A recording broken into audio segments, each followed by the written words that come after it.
வணக்கம் மக்களே, சற்றுமுன் கிடைத்த தகவல் ஒன்றை பார்க்க போகிறோம். அதாவது மூன்றாவது இடத்தில் அதிமுக தற்பொழுது தோல்விக்கு பிறகு ஒன்றிணையும் ஓபிஎஸ் சிபிஎஸ். இந்த ஒரு தகவலை பற்றி தான் நாம் பார்க்க போகிறோம். தகவலை பார்ப்பதற்கு முன்னதாக நீங்கள் நம்மளுடைய சேனலுக்கு புதிய பார்வையாளர்களாக இருந்தீர்கள் என்றால் மறக்காமல் நம்மளுடைய சேனலை சப்ஸ்கிரைப் செய்து வைத்துக் கொள்ளுங்கள் மக்களே. தற்பொழுது தொடர்ந்து தோல்விகளை தருவி வரும் அதிமுக கட்சி மிகப்பெரிய பின்னடைவை தமிழகத்தில் சந்தித்துள்ளது என்று நாம் கூறலாம். அதுவும் குறிப்பாக இபிஎஸ் தலைமைக்கு சிக்கல் தான் அப்படின்னே சொல்கிறாங்க. ஏன்னா தமிழகம் மற்றும் புதுச்சேரியில் 35 தொகுதிகளில் போட்டியிட்ட இபிஎஸ் தலைமையிலான அதிமுக ஒரு இடத்தில் கூட வெற்றி பெறவில்லை என்பதுதான் மிகவும் ஒரு வருத்தமான தகவலாகவே இருக்கிறது என்று ஓபிஎஸ் அணியினரும் சசிகலா தரப்பினர்களும் சொல்லிக் கொண்டிருக்கிறார்கள்.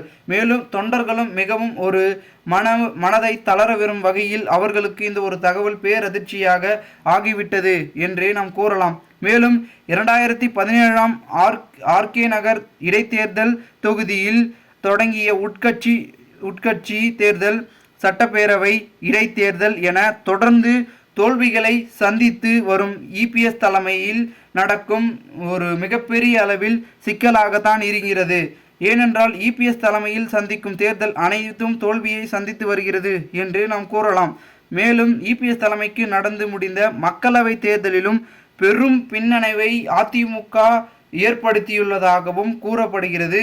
குறிப்பாக அதிமுக 7 தொகுதிகளில் டெபாசிட்டையும் 9 தொகுதிகளில் 2ஆம் இடத்தையும் இழந்துள்ளது என்பதும் குறிப்பிடத்தக்கதாக பார்க்கப்படுகிறது. இதனால் இவ்வளவு மோசமாக அதிமுக இருப்பதன் காரணமாக மிகவும் ஒரு வீழ்ச்சியை சந்தித்து கொண்டே இருக்கிறது தொடர்ந்து என்றே நாம் கூறலாம். இதை நாம் மீட்டுருவாக்கம் செய்ய வேண்டும் என்றால் ஓபிஎஸும் சசிகலா அவர்களும் சமீபத்தில் அழைப்பை விடுத்திருக்கிறார்கள். நேற்றைய தினம் சசிகலா அவர்கள் அதிமுக அழிவதை எங்களால் பாற்றுக்கொள்ள முடியாது என்று நாம் களத்தில் இறங்கி வேண்டும் என்று அழைப்புகளை விடுத்திருக்கிறார். ஒரு பக்கம் சசிகலா அவர்கள், இன்றைய தினம் பன்னீர்செல்வம் அவர்களும் அனைவர்களுக்கும் அழைப்புகளை விடுத்து அதிமுகவில் ஒன்று திளர்வோம், எம்ஜிஆர் அவர்களுடைய ஒரு தாரக மந்திரத்தை எடுத்து ஜெயலலிதா அவர்களுடைய வழிகாட்டியாக நாம் நின்று அனைவரும் ஒன்றுபட்டு அதிமுகவை வெற்றி பாதைக்கு கொண்டு செல்வோம் என்று ஒரு பக்கம் பன்னீர்செல்வம் அவர்களும் சொல்லிக் கொண்டிருக்கிறார்கள். ஸோ இந்த ஒரு சூழலில் கட்சி அனைத்தும் ஒன்று சேரும் கூடிய நிலைமைக்கு வந்துவிட்டதன் காரணமாக எடப்பாடி பழனிசாமி என்ன செய்ய போகிறார்? ஒப்புக்கொள்வாரா அனைவரும் சேர்ந்து விடலாம் என்று, இல்லை மறுப்பு தெரிவிக்க போகிறாரா என்றே பார்க்கப்படுகிறது. காரணம் என்னவென்றால் மிகப்பெரிய அளவில் அதிமுக தொடர்ந்து தோல்வியை சந்தித்து வரும் நிலைமையில் ஏதேனும் ஒரு முடிவை எடுக்கின்ற ஒரு சூழலுக்கு எடப்பாடி பழனிசாமி தள்ளப்பட்டிருப்பதாகவும் கூறப்படுகிறது.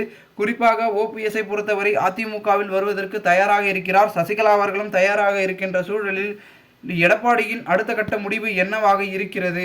இணைவதா இல்லை பேச்சுவார்த்தை தொடர்ந்து நடத்துவதா அப்படின்ற ஒரு குறிக்கோள் தான். அதை நாம் சற்றே பொறுத்திருந்து பார்க்கலாம். மேலும் இந்த ஒரு தகவலை குறித்து பொதுமக்கள் உங்களுடைய கருத்துக்களை மறக்காமல் கமெண்ட் மூலமாக நீங்கள் தெரிவிங்கள். இதுபோன்று நீங்கள் அரசியல் சார்ந்த நிகழ்வுகளாம் தினசரி தெரிந்து கொள்ள நம்மளுடைய தமிழகத்தின் அரசியல் என்னும் சேனலை சப்ஸ்கிரைப் செய்து வைத்துக் கொள்ளுங்கள் மக்களே. நன்றி, வணக்கம் மக்களே.